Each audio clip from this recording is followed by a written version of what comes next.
ಪಡಿಸಕ್ಕೆ ಅವನು ಶಕ್ತನಾಗಿದ್ದಾನೆ. ಇವನು ಕೂಡ ಆ ಸುವಾರ್ತೆನ ಕೇಳಿ ಆಸೆಯಿಂದ ಎಣ್ಣೆ, ಕೆಲವರು ನೋಡ್ರಿ ಎಣ್ಣೆ ನೀರ್ ಬಾಟ್ಲಿ ಎತ್ಕೊಂಡ್ ಬರ್ತಾರಲ್ಲ, ಅದೇ ತರ ನಾಮಾನನು ಕೂಡ ಯೋಚನೆ ಮಾಡ್ಕೊಂಡ್ ಬಂದ. ಎಲಿಷಾ ಹೇಳಿದ, ನೀನು ಇಲ್ಲಿಂದ ಯೋಧಾನಿಗೋಗಿ 7 ಸಾರಿ ನೀನ್ ಮುಳುಗು.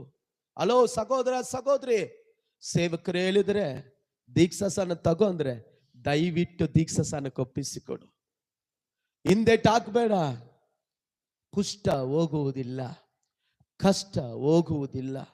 ಕಾರಣ ಎಲಿಷಾ ಹೇಳಿದನು, ಯೋಧಾನಕ್ಕೆ ಹೋಗಿ 7 ಸಾರಿ ಮುಳುಗು. ಇವನು ಹೇಳ್ತಾ ಇದ್ದಾನೆ, ನಮ್ಮ ಊರಲ್ಲಿ ನೀರಿಲ್ವಾ, ಸ್ನಾನ ಮಾಡಕ್ಕೆ ನೀರಿಲ್ಲ ಅಂತ ಇಲ್ಲಿ ಕಳಿಸ್ತಾ ಇದಾರ. ಹಾಗೆ ಗುಣಗುಡ್ತಾನೆ, ಕೋಪ ಮಾಡಿಕೊಂಡ. ಜೊತೆಲಿರುವಂತವ ಸೇವಕ ಹೇಳ್ತಾ ಇದ್ದಾನೆ, ನಿಮಗೆ ಅಧಿಕಾರಿಯೇ, ನಿನಗೆ